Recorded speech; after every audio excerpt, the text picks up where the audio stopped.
عن انس بن مالك رضي الله تعالى عنه قال كنا جلوسا مع رسول الله صلى الله عليه وسلم فقال يطلع الآن عليكم رجل من أهل الجنة فطلع رجل من الأنصار تنظف لحيته من وضوئه قد علقنا عليهم بيده الشمال فلما كان الغد قال النبي صلى الله عليه وسلم مثل ذلك فطلع ذلك الرجل مثل المرة الأولى. حضرت انس فرماتے ہیں رضی اللہ تعالیٰ عنہ، ہم پیارے رسول صلی اللہ علیہ وسلم کی خدمت میں بیٹھے ہوئے تھے، اتنے میں آپ نے ارشاد فرمایا ایک جنتی شخص ابھی تمہارے پاس آنے والا ہے، ایک جنتی شخص تمہارے پاس آنے لگا۔ کیا دیکھتے ہیں کتنے میں ایک شخص آتا ہے، انصار کا تھا، اور اس کے داڑھی سے وضو کے قطرے گر رہے تھے، اور اس نے بائیں ہاتھ میں اپنے جوتے تھامے ہوئے تھے، وہ نظر آئے۔ فلما کان الغد، دوسرے دن پھر ہم اللہ کے نبی صلی اللہ علیہ وسلم کی خدمت میں بیٹھے ہوئے، آپ نے پھر وہی ارشاد فرمایا تمہارے پاس ایک جنتی شخص آنے والا ہے۔ تو دوبارہ وہی شخص آیا جو کل آیا تھا۔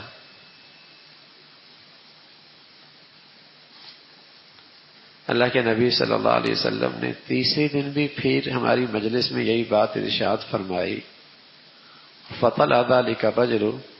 وہی شخص پھر آیا۔ آپ نے 3 مرتبہ شہادت دے دی یہ شخص جنتی ہے، اس کی جنتی ہونے میں کیا شک تھا۔ تو اللہ کے نبی صلی اللہ علیہ وسلم مجلس سے اٹھے تو تبعہ عبداللہ ابن عمر، خطانہ فرماتے ہیں کہ ایک صحابی ہیں عبداللہ ابن عمر، وہ ان کے ساتھ ہو لیے اور ان سے کہنے لگے کہ میرے ابا سے کچھ انبن ہو گئی ہے اور میں نے طے کیا کہ میں اپنے گھر میں 3 دن تک نہیں جاؤں گا، تو مجھے اپنے ہاں ٹھہرا لو گے؟ تو اس انصاری نے کہا بہت اچھا، آؤ ہمارے ہاں ٹھہر جاؤ۔ گھر چلے گئے اور 3 دن تک ان کے پاس رہے۔ رات کو سب سو جاتے تو چادر ہٹاتے اور دیکھتے کہ یہ شخص کیا عمل کرتا ہے، کون سی ایسی نیکی، کون سی ایسی عبادت،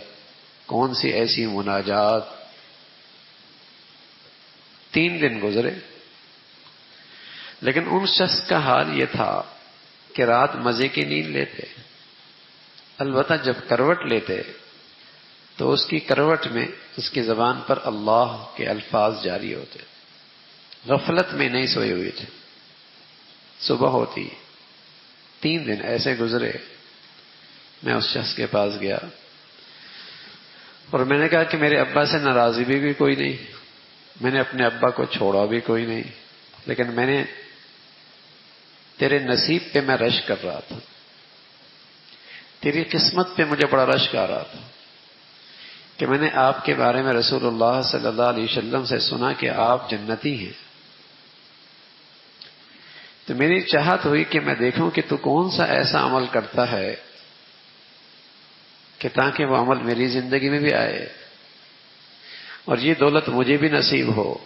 تیرے نصیب پہ مجھے بڑا رشک آیا کہ اللہ کے نبی صلی اللہ علیہ وسلم تجھے کہہ رہا تو جنتی ہے، اس لیے میں تیرے ہاں رات کو 3 دن ٹھہرا۔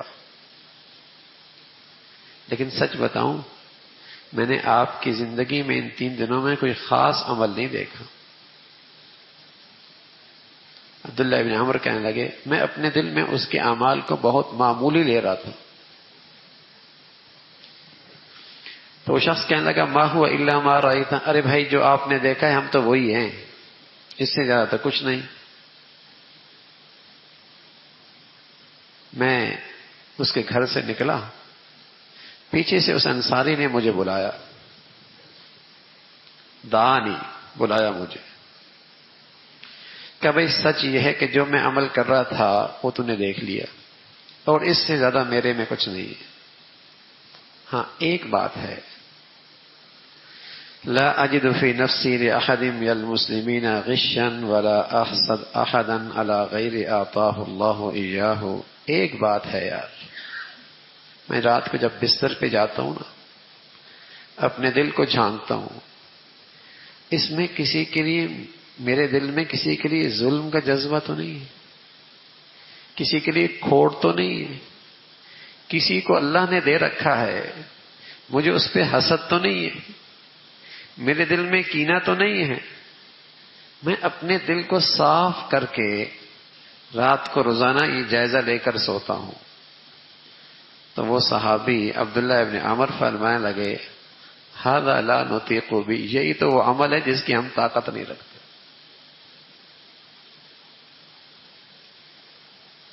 یہی تو وہ عمل ہے، وہ بڑا مشکل عمل ہے کہ ہر وقت مسلمانوں کے لیے میرا دل صاف رہے اور ہر ایک کے لیے صاف رہے۔ آسان نہیں ہے، انسان ہے، آ جاتا ہے دل میں، لیکن پھر صاف کر لینا آسان نہیں ہے، بڑا مجاہدہ ہے، بڑا مجاہدہ ہے۔ لیکن عمل ایسا ہے کہ اس پہ ہزاروں لاکھوں نفل اور رفلی روزے قربان، اس پہ قربان، یہ ایسا عظیم الشان عمل ہے۔ جنتی جنتی جنتی، 3 دن آپ نے فرمایا جنتی جنتی۔ خوبی کیا ہے؟ مسلمانوں کے لیے اپنا دل بہت صاف رکھتا ہے۔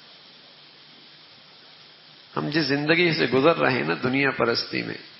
گھر سے لے کر دفتر، بازار، کاروبار، اللہ حفاظت فرمائے، بہت مشکل ہے دلوں کو صاف رکھنا۔ کہیں ساس بہو کے جھگڑے، کہیں باپ بیٹے کے جھگڑے، کہیں بہن بھائیوں کے جھگڑے، کہیں دفتروں میں مسائل، کہیں جہاں کہیں کچھ مجمع چند لوگوں کا ہو، دل صاف رہے بڑا مشکل۔ لیکن یہ اس خوش نصیب کو مل سکتا ہے جسے ہر وقت یہ خیال ہو کہ کیا پتہ شام تک میں رہوں یا نہ رہوں، صبح تک زندہ رہوں نہ رہوں، اس سیاہی اور ظلمت اور گندگی کو لے کر میں کیا کروں گا۔ اس کے لیے معاف کرنا، درگزر کرنا، دل کی صفائی کرنا آسان ہے، ورنہ جو دنیا کے لیے جی رہا ہے نا، اور جس کی پلاننگ اس دنیا میں بہت لمبی لمبی ہے اور طویل امیدیں بنا رکھی ہیں، اس کے لیے اپنا دل ہر ایک کے لیے صاف رکھنا آسان نہیں۔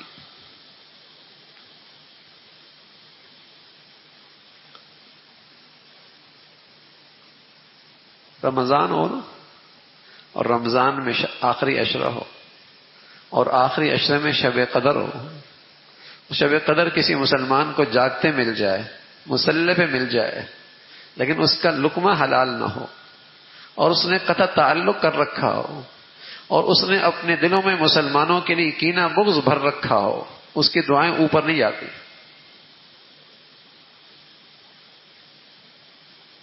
رمضان ہو، شب قدر ہو، آخری عشرہ ہو، مصلی پہ بیٹھا ہو، لقمہ صاف نہیں ہے، قطع تعلق کر رکھا ہے، دل میں نفرتیں پال رکھی، کینہ بغض رکھا ہے، دل میں کھوٹ ہے، دعائیں اوپر نہیں جاتی۔ پہلے ان گناہوں سے توبہ کرنی ہو،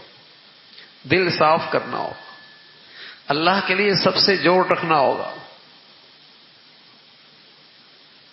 اللہ کے لیے۔ جلدی معاف کرو گے نا، اللہ تمہیں بھی جلدی معاف فرما دیں گے۔ تم جلدی درگزر کرو گے نا، اللہ تم سے بھی جلدی درگزر کر دیں گے، جلدی کر دیں گے۔ تو عبداللہ ابن عمر جو صحابہ میں عبادات میں مثالی تھے، مثالی، ایسے مثالی تھے، جب شادی ہوئی نا ان کی تو ان کے ابا حضور علیہ الصلوۃ والسلام کی خدمت میں کہا یا رسول اللہ 3 دن تک ہو گئے ہیں اس کی بیوی اس کے گھر میں آئی ہے اور اس کو نفل پڑھنے سے فرصت نہیں، رات بھر نفلوں میں کھڑا ہو۔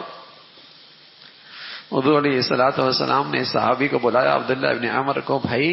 تمہارے گھر میں جو آئی ہے اس کا بھی کوئی حق ہے، عبادت میں اتنا آگے بڑھے ہوئے، اس لیے انہیں رشک بھی ہوا کہ عبادت ساری رات میں کروں، اور اللہ کے نبی جنتی اسے کہہ رہے ہیں، اس لیے اسے رشک بھی آیا، اور فوراً تلاش کی کون سی نیکی کر رہے ہو بھائی، جستجو ہے نا،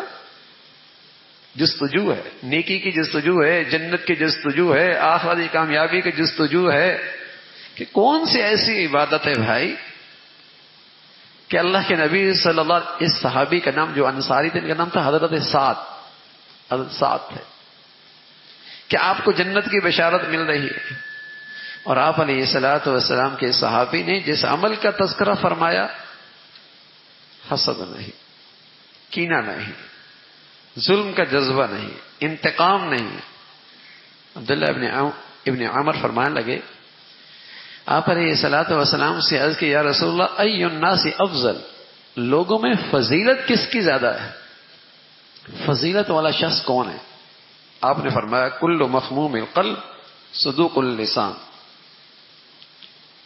صحابہ نے عرض کیا رسول اللہ صدوق اللسان، یہ تو بات سمجھ میں آتی، زبان کا سچا، یہ مخموم القلب کیا ہوتا ہے؟ کہ اس میں دو خوبیاں، ایک صدوق اللسان، دوسرا مخموم القلب۔ صدوق اللسان تو سمجھ میں آئے کہ زبان کا سچا، یہ مخموم القلب کیا ہوتا ہے؟ تو حضور علیہ الصلوۃ والسلام نے فرمایا هو التقی النقی لا اسم فیہ ولا بغی ولا غل ولا حسد۔ مخموم القلب وہ ہوتا ہے جس کے دل میں گناہوں کا کوئی نقطہ نہ ہو، صاف ستھرا ہو، اور اس میں ظلم کا جذبہ نہ ہو، اور اس میں انتقام کا جذبہ نہ ہو، اس میں کھوٹ نہ ہو، اس میں حسد نہ ہو۔ رسول اللہ صلی اللہ علیہ وسلم نے فرمایا جو زبان کا سچا ہے اور دل کا ایسا ہے، اللہ کیا اس شخص کی بڑی فضیلت۔ بعض طبیعتیں ایسی شاندار ہوتی ہیں سبحان اللہ، مل جل کر اٹھ بیٹھ کر خوشی ہوتی ہے، ان کی زبان پر کسی کے لیے برائی نہیں ہے، اور بعض طبیعتیں ایسی ہوتی ہیں جب تک اس کی ہاتھ برائی نہ ہو اسے چین نہیں آتا، جب تک اس کی زبان پہ طنز نہ آئے، تنقید نہ آئے، اعتراض نہ آئے، اسے سکون ہی نہیں ملتا۔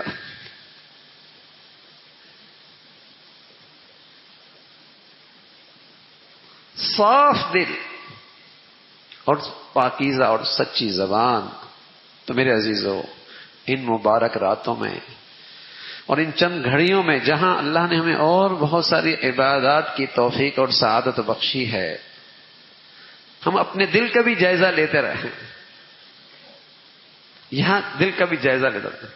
اور رمضان گزرے جیسے ہمارے اعضاء اور جوارح کے اعمال اچھے ہو گئے، ایسے اللہ کرے ہمارے دل کے اعمال بھی اچھے ہو جائیں۔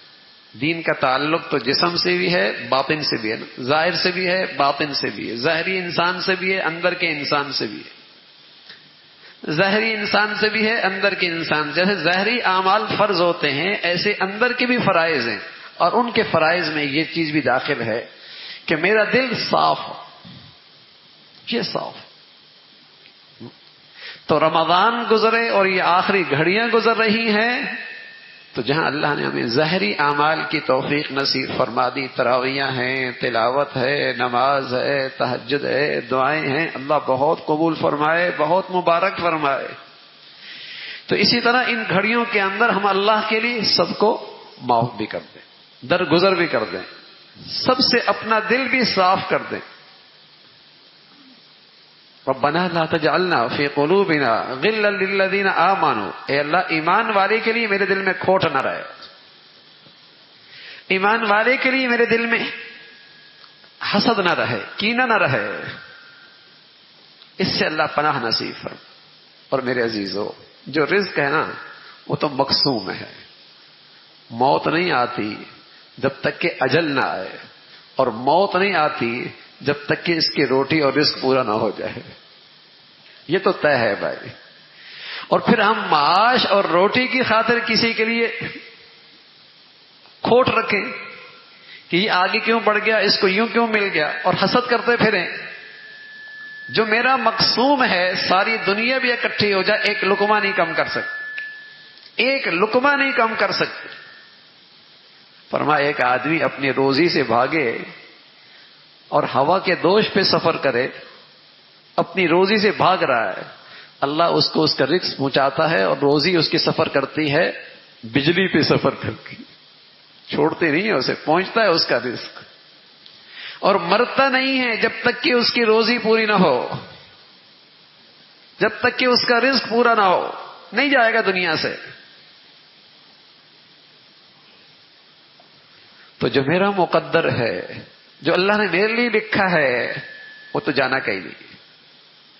تو بڑی عبادت ہے، بڑی بزرگی ہے، بڑی عبادت، بڑی بزرگی ہے کیا دل میرے لیے، میرا ہر مسلمان کے لیے، مرد عورت کے لیے، ہمارے مردوں کے بھی اور عورتوں کے بھی، دوسروں کے لیے دل صاف۔ بڑے وظائف ہیں ہمارے گھروں میں ماشاءاللہ، وظائف ہیں، تسبیحاں پڑھ رہی ہوتی ہیں، لمبے چوڑے وظائف جہاں نمازوں پہ ہو رہے ہوتے ہیں، لیکن اللہ معاف فرمائے گھروں میں جو زبان کا استعمال ہے اور گھروں میں جو اخلاقی کمزوریاں بڑھ گئی ہیں، اور ہر وقت ایک دوسرے کے لیے دلوں کے اندر ایک قدورتیں ہیں، جس سے گھروں کا سکون ہی ختم ہو گیا، جس سے گھروں کا سکون ہی ختم ہو گیا۔ اور کیا ہے؟ دنیا پرستی، جاہ پرستی ہے، جاہ پرستی ہے، دنیا پرستی ہے، مال کا فتنہ ہے۔ تو ظاہری اعمال بھی فرض ہیں، باطنی اعمال کہ دل بھی ہمارا صاف رہے۔ اللہ رب العزت بھائی ہمیں ظاہر اور باطن کے لحاظ سے اپنی فرما برداری نصیب فرمائے، اپنی رضا والی زندگی نصیب فرمائے۔ اللہم لک الحمد کلو ولک الشکر کلو، اللہم لک الحمد کلو ولک الشکر کلو۔